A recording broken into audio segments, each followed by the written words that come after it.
Agora, quem vai ter a palavra é o professor Dr. Luiz Eduardo Gunter.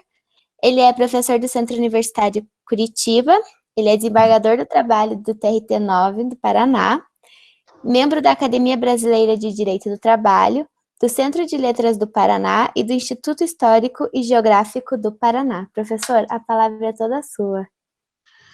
Boa noite, Georgia. Boa noite, Miriam. Boa noite a todos. Eu gostaria de perguntar, em primeiro lugar, se estão me ouvindo bem? Ok. Estão me vendo também? Ok. Bom, a minha primeira palavra é de cumprimento e elogio pela criação desse movimento, né?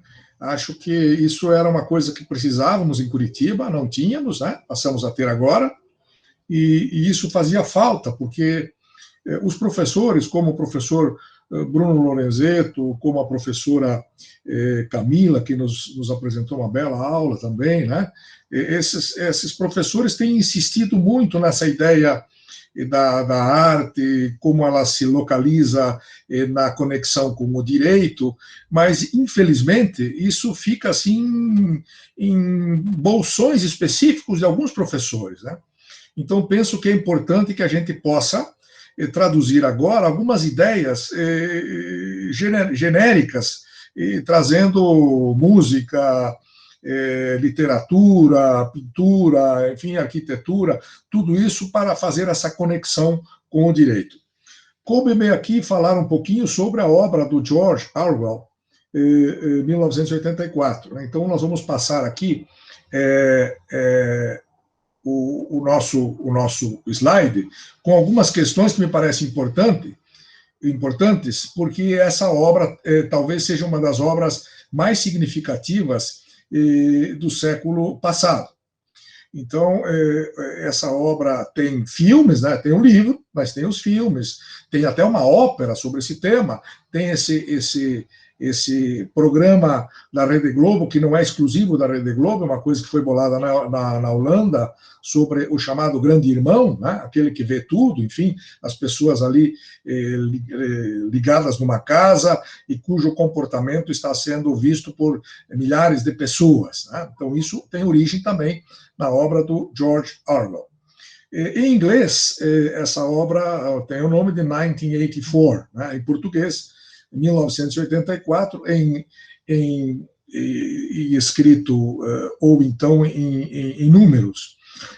Então, é um romance distópico clássico do autor inglês, cujo nome real é Eric Arthur Blair, e o pseudônimo dele é George Orwell. Esse romance ele foi escrito, terminado de escrever em 1948 e publicado logo em seguida, em 1949. E ele trata do cotidiano de um regime político totalitário e repressivo neste ano, né? E no livro, o Orwell mostra como uma sociedade oligárquica, coletivista, é capaz de reprimir qualquer um que se opuser a ela. Então, está aí uma coisa que foi retratada no livro, mas que tem alguma coisa de realidade, talvez do regime stalinista, né, aquele regime totalitário, e que eventualmente pode se mostrar possível na realidade do mundo atual, né? Então, essa é uma preocupação que todos nós temos. Essa história do 1984 é a história de um personagem chamado Winston Smith. É um homem com uma vida aparentemente insignificante, mas que ele recebe uma tarefa importante do grande irmão, do Estado, de perpetuar a propaganda do regime através da falsificação de documentos públicos e da literatura, a fim de que o governo sempre esteja correto no que faz. E Smith fica, assim, cada vez mais desiludido com a sua existência miserável, e assim começa uma rebelião contra o sistema. Veja o interessante, a tarefa dele era fazer a propaganda do regime, falsificando documentos e literatura, a fim de que o governo sempre esteja correto no que faz. Então, esse é um tema que ele não desapareceu de todo no contexto político dos países, né? A gente nota que hoje essa temática volta à tona para uma discussão ainda presente. A trama do livro, ela se passa na pista chamada Pista Número 1, que é o nome da Inglaterra, sob o regime totalitário do Grande Irmão. que no original chama-se Big Brother, e sua ideologia, né, o socialismo inglês, que é o INSOC, e conta essa história, então, do Winston Smith, funcionário do Ministério da Verdade, que é um órgão que cuida da informação pública do governo. E aqui, interessante, diariamente, os cidadãos devem parar o trabalho por 2 minutos e se dedicar a atacar histericamente o traidor foragido, Emanuel Goldstein, e em seguida adorar a figura do grande irmão. Então, é uma espécie de lavagem cerebral diária que é feita para que as pessoas não possam pensar em outra coisa, mas sim estar conectadas sempre com o sistema. Vejam que a verdade é sempre distorcida. Então, para eles, por exemplo, 2 mais 2 é 5. Né? Escravidão é liberdade, a liberdade é escravidão. Né? Ignorância é força. Guerra é paz. Então, é uma distorção da realidade que é trazida por esse sistema totalitário. Esse Smith, que é a figura importante, da personagem importante do livro, ele não tem memória do que aconteceu na época de sua infância ou antes da mudança política. E ele, por acaso, acaba trabalhando nesse serviço de retificar as notícias já publicadas, retroativas, e especialmente do jornal The Times, que é o grande jornal londrino. Né? E ele começa, então, a interessar-se pela sua colega de trabalho, Júlia, num ambiente que sexo, senão para a procriação, é considerado crime.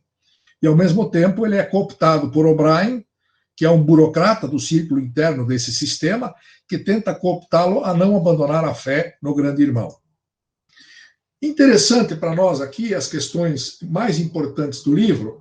O Estado controla o pensamento dos cidadãos, entre muitos outros meios, pela manipulação da língua. Vejam que coisa interessante, né? Não é por nada que o Wittgenstein diz que nós somos aquilo que a nossa linguagem nos diz. Né?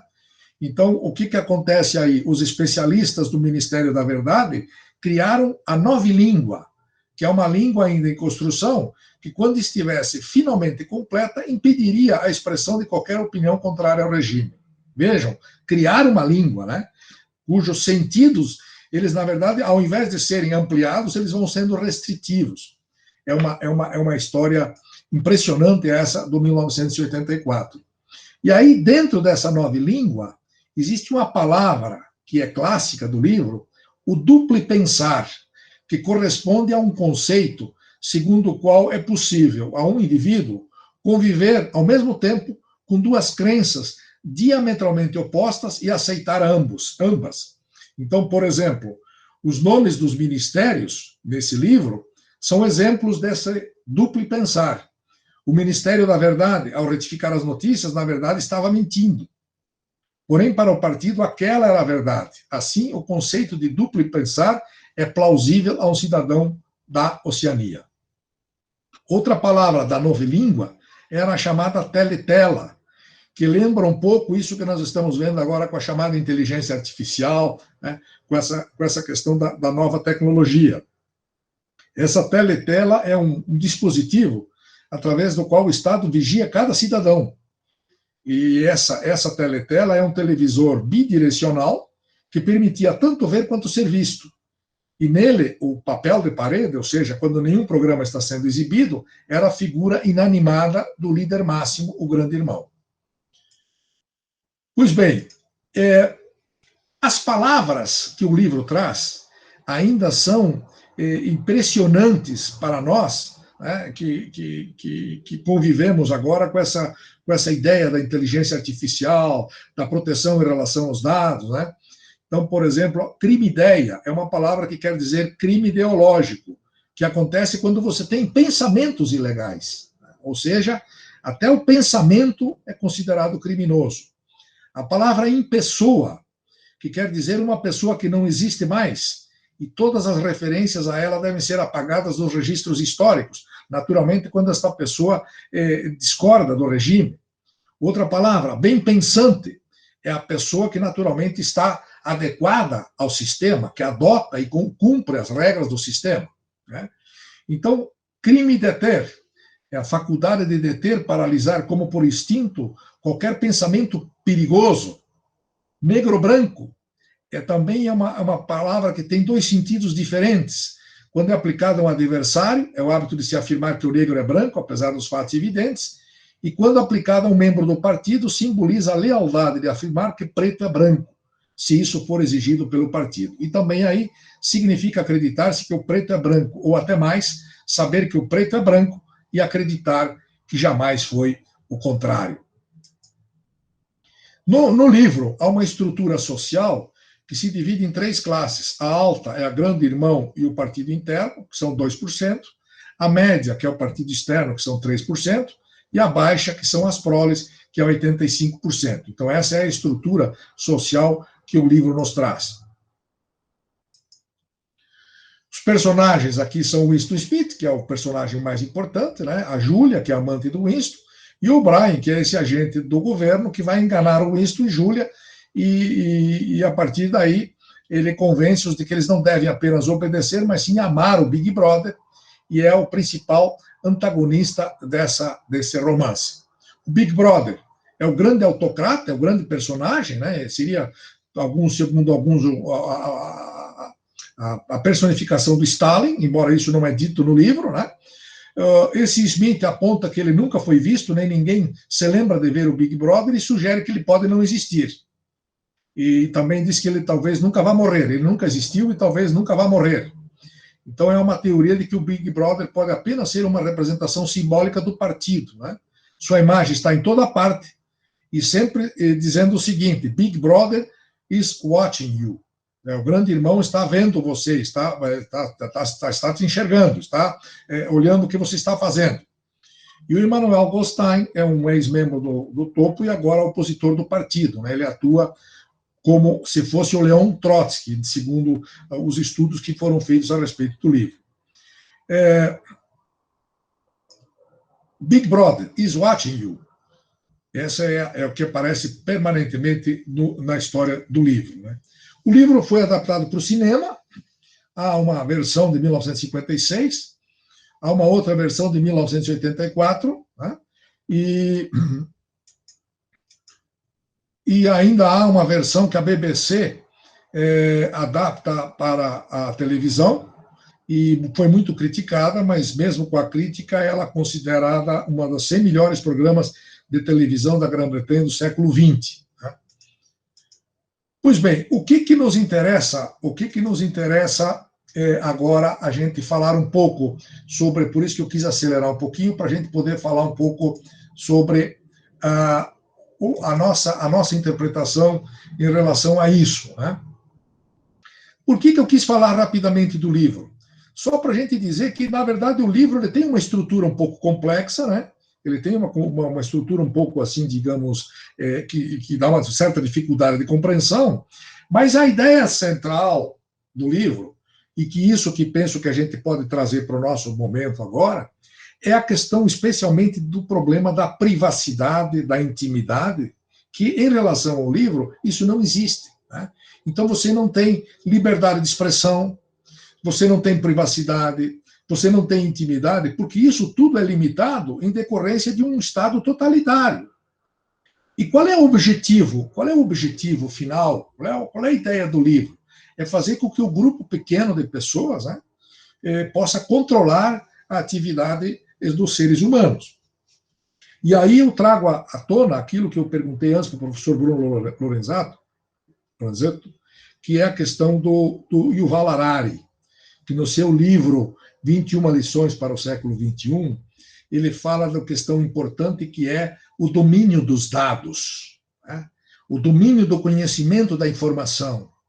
Então, hoje, na verdade, a nossa grande preocupação é que as pessoas, através dos dados, possam saber mais de nós do que nós mesmos, né? Pela apropriação dos nossos dados, pela apropriação da nossa intimidade, pela apropriação da nossa privacidade. E tirando de nós aquilo que é importante, que é a nossa liberdade de pensamento, que é a nossa liberdade de expressão, né? Que é a nossa possibilidade de comunicação. Então, eu não quero me alongar, na verdade era uma ideia simplesmente que eu queria transmitir aqui, né? Desse mundo distópico, que ao mesmo tempo que a gente tem lá o livro do Thomas Morus, Utopia, que foi escrito há 500 anos, que é um lugar maravilhoso, né, que não existe, é um lugar que todos nós gostaríamos de viver, existe essa ideia da distopia, né, que o livro do George Orwell é talvez a maior expressão dentro dessa ideia, né? É um mundo fantasmagórico, né? É um mundo opressivo que nós não gostaríamos de viver nesse mundo. Então ele nos antecipa essas preocupações, né, com grande felicidade, e nós, eu acho que temos que refletir, temos que conhecer o livro, né, e temos que refletir, porque o livro dele é muito atual na sua concepção e na sua explicação a respeito da vida das pessoas em coletividade. Eu não poderia, antes de terminar, de lembrar aqui uma coisa que a professora Camila falou, né, que já que estamos falando assim em problemas ruins, né, que são ambientes distópicos, a professora Camila fez uma belíssima exposição sobre a fome coletiva. Eu estava lembrando aqui de um livro que fala sobre a fome individual, que chama-se Fome, do norueguês, chamado Knut Hamsun, Knut com K, né? Knut Hamsun, com H, Hamsun, que esse livro, na verdade, ele foi considerado um livro importantíssimo na literatura europeia, porque ele retrata a fome do indivíduo, que ela é, digamos assim, tão triste, tão trágica quanto uma fome coletiva, né? Então, só para fazer assim um agradecimento pelo trabalho belíssimo que a professora Camila nos apresentou. Então, Georgia, é isso que eu queria falar. Penso que eu ultrapassei um pouco o meu tempo aqui, mas, na verdade, era a ideia de que eu pudesse, pelo menos, passar aí a ideia central do livro, né, e fazer uma conexão com o nosso mundo hoje dos dados e da inteligência artificial. Muito obrigado pela oportunidade de participação.